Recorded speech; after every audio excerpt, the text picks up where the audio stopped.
नमस्कार, फिर पैसा बोलता है में आपका स्वागत है। कल मार्केट नीचे आया था ना, नीचे आके फिर 75 पॉइंट नीचे आया था। एंडिंग में तो 101 पॉइंट्स नीचे था, लेकिन जो एडजस्टमेंट हुआ लास्ट 15 मिनट्स में, उस एडजस्टमेंट के कारण वो 75 पॉइंट नीचे आया। पिछले 5 दिन से मार्केट नीचे आ रही है। एक दिन 200 पॉइंट ऊपर गया था, लेकिन वो वन डे वंडर था और मार्केट नीचे फिर से आया। मार्केट नीचे आने का मेन कारण तो बैंक निफ्टी है। मार्केट लगभग 52 वीक हाई में है, लेकिन दो महत्वपूर्ण स्टॉक एचडीएफसी बैंक और एचयूएल 52 वीक लो के पास है। एचयूएल तो 18 महीने लो के पास है और इसके बावजूद उसके नंबर्स उतना बुरे नहीं थे। एचडीएफसी बैंक के नंबर्स बहुत अच्छे थे, लेकिन इनके बावजूद मार्केट ने उसको नीचे गिराया। लगभग 1380 तक नीचे आई थी before buying interest to over. Karnataka bank का रिजल्ट उतना अच्छा नहीं था। 10% की बढ़ोतरी थी। नेट इंटरेस्ट मार्जिन में इम्प्रूवमेंट था। ग्रॉस एनपीए ऊपर गया, लेकिन नेट एनपीए नीचे आया और उतना बुरा रिजल्ट नहीं था, लेकिन 10% मार्केट ने उसे गिरवाया। सिर्फ दो बैंक के रिजल्ट अच्छे थे और उनको लिफ्ट मिला। एक तो छोटा साउथ इंडियन बैंक है जिसे लिफ्ट मिला, ऊपर गया, वो बहुत ऊपर गया क्योंकि नया मैनेजमेंट आई थी। नए मैनेजमेंट के पहले क्वार्टर की रिजल्ट सबसे बेहतरीन थी। ये मैनेजर पीवी शेषाद्री है, वो पहले बहुत सारे एमएनसी बैंक्स में काम कर चुके हैं। उन्होंने केवीबी को टर्न अराउंड किया, उसके बाद केवीबी से उनको बाहर निकाला गया। अभी वो साउथ इंडियन बैंक के आए हैं, उसको टर्न अराउंड करने की कोशिश कर रहे हैं, स्पेशली यूनियंस को कंट्रोल में लाने की कोशिश कर रहे हैं। तो वहां मार्केट ने उसको थम्स अप दिया। लगभग 35 रुपया तक चला गया स्टॉक। हम इस स्टॉक को 5 रुपये से देख रहे हैं। 17 रुपया में जो नर्वस थे उनको प्रॉफिट बुक करने के लिए बोला और उसके बाद 23 में फिर से एंट्री करने की बात कही। तो अभी 23 से 35 तक चला गई। टेक महिंद्रा का रिजल्ट आई, बहुत बुरी रिजल्ट थी। लगभग 50% मार्केट प्रॉफिट्स गिर चुकी हैं। पिछले 2 क्वार्टर से उनके प्रॉफिट्स गिर रहे हैं। क्या हो रहा है कि प्रॉफिट्स गिर रहा है, रेवेन्यू गिर रहा है, लेकिन उसी समय में क्या हो रहा है कि नए रिक्रूटमेंट्स ले रहे हैं, क्योंकि नए बॉस इन्फोसिस से आए हैं, वो खुद अपना टीम सेट कर रहे हैं। तो टेक महिंद्रा बहुत प्रेशर में होगा। अगर हमको इधर इस दाम में नहीं खरीदना चाहिए, क्योंकि दाम बहुत ऊपर है। प्राइस इज व्हाट यू पे, value is what you get. अगर ये तो 1000 के नीचे गया, 975 के नीचे गया, तब आपको इसको कंसिडर करना चाहिए, तो नहीं तो कंसिडर मत कीजिए। जैसे मैंने पहला गोल्डमैन सैक्स का रिपोर्ट आया, लेकिन मार्केट उसके विपरीत बिहेव कर रहा है कि जो भी अच्छे स्टॉक्स हैं, अच्छे रिजल्ट्स निकल रहे हैं, मार्केट उसको करेक्ट करवा रही है। जैसे आपने एचयूएल को देखा और आपने एचडीएफसी बैंक के बारे में भी देखा। जो निफ्टी के ये बहुत दिग्गज स्टॉक्स हैं, इसमें अच्छे रिजल्ट्स के बावजूद भी मार्केट गिरवा रहे हैं। जो मार्केट ने गिरा है, वो गिरने का कारण ये है क्योंकि जो रिटर्न्स एक्सपेक्टेशंस बिल्डअप किए उसको मैच नहीं कर पाए, तो मार्केट कट हो रही है। चाइना और जापान में बहुत सारे प्रॉब्लम हैं और दोनों की करेंसी बहुत वीक है और चाइना में तो प्राइवेट मार्केट्स हैं। तो क्या हो रहा है कि चाइनीज मार्केट को पैसा को बाहर बेच रहे हैं, बिटकॉइन और अदर क्रिप्टो करेंसीज को यूज करके पैसे को बाहर भेज रहे हैं और उसको क्रैकडाउन करने की कोशिश शी जिनपिंग है।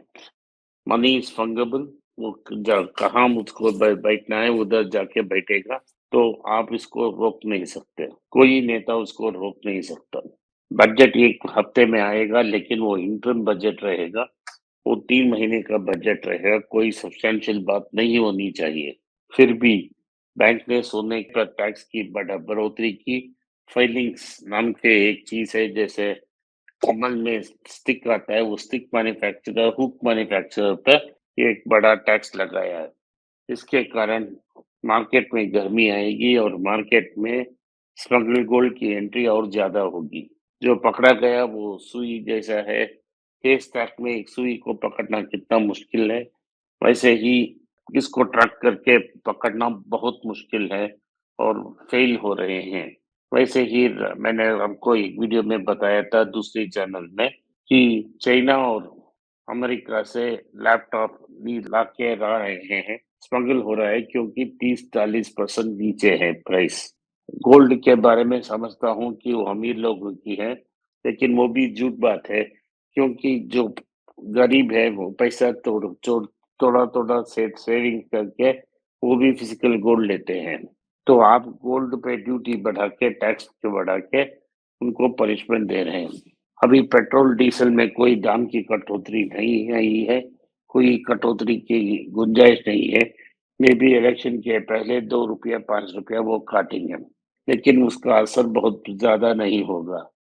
भारत में अगले 75 साल में मेरा होप है कि हर कपल की 2 चाइल्ड हो so that population remain stable. अभी पॉपुलेशन नीचे गिरेगी अगर आप कोई बच्चा पैदा नहीं करेंगे और उसको टाइम पोस्टपोन करते ही रहेंगे तो ये देख पिछले जब आप रेडी होगे तब प्रेशर आ जाएगा। सो भारत दक्षिण भारत में सबसे बड़ा पॉपुलेशन एक डेमोग्राफिक डिविडेंड मिला था उनको यूटिलाइज करने के पहले ही उनका डेमोग्राफिक खत्म हो चुका है। अभी मिडिल क्लास और अपर मिडिल क्लास में है। अगर वो सरवाइव होना चाहते हैं कि वो अपना ट्रैक बदलें।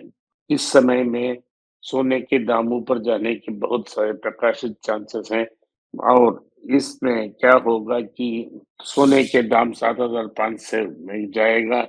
जो गरीब के पास क्रेडिट का एक्सेस नहीं है वो सोना गिरवी लेके ही पैसा ले सकता है। तो हमको डबल एडवांटेज है कि हम सोने को भी ले सकते हैं, प्राइस भी दाम बढ़ेगा और उसको रख के गिरवी रखकर पैसा भी रेज कर सकते हैं।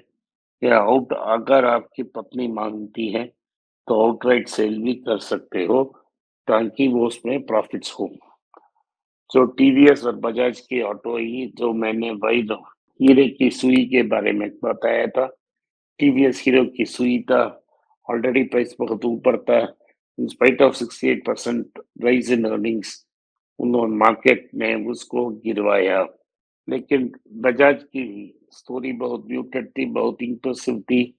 रिजल्ट्स भी इम्प्रेसिव थे, लेकिन मार्केट ने उसको ऊपर चढ़ाया क्योंकि आईसीआईसीआई को मार मार के नीचे आए थे। बोलते हैं कि ये बुरा बैंक है, इसको मत टच करना चाहिए, लेकिन इन्होंने अच्छा रिजल्ट्स दिखाया और परफॉर्मेंस भी अच्छा रहा। अभी सिचुएशन बहुत बुरी है। जो लिस्ट हम कंसिडर करने के लिए बोलते हैं उसको साथ में रखिए, एक एक दो दो मानकर उसको खरीदें। अगर आपको लिस्ट चाहिए तो आप विनोद से संपर्क कर सकते हो इंस्टाग्राम से और वो जवाब देंगे। अगर आपने इस पॉडकास्ट को सुना है इसके लिए मैं आपका आभारी हूँ। अगर आपकी कोई कमेंट है नीचे लिखिए और अपने रिश्तेदार और दोस्तों को इस वीडियो के बारे में बताएं, उनको देखने कहें। नमस्कार, धन्यवाद, जय हिंद। नमस्कार, मैं आनंद श्रीनिवासन। त्रिवेंद्रम के इवेंट के पास किधर इवेंट होस्ट करेंगे इसके बारे में बहुत चर्चा हुआ। मेरे टीम ने डिसाइड किया कि अगला इवेंट दुबई में किया जाए। तो एमिरेट्स, यूनाइटेड अरब एमिरेट्स में जो रहते हैं और मुझे मिलने के इच्छुक हैं वो दुबई में 24 फरवरी आके मुझे मिल सकते हैं। तो अगला इवेंट मेरा दुबई सिटी में 24 फरवरी 3:30 से 5 बजे होगा। जो मुझे मिलने के लिए इच्छुक हैं वो इवेंट में आ सकते हैं। डिटेल्स के लिए नीचे दिए गए व्हाट्सएप नंबर में संपर्क करें या जो ईमेल आपको दिया गया नीचे उसमें मेल लिखें, मेरा टीम आपसे संपर्क करेगा। नमस्कार, धन्यवाद, जय हिंद।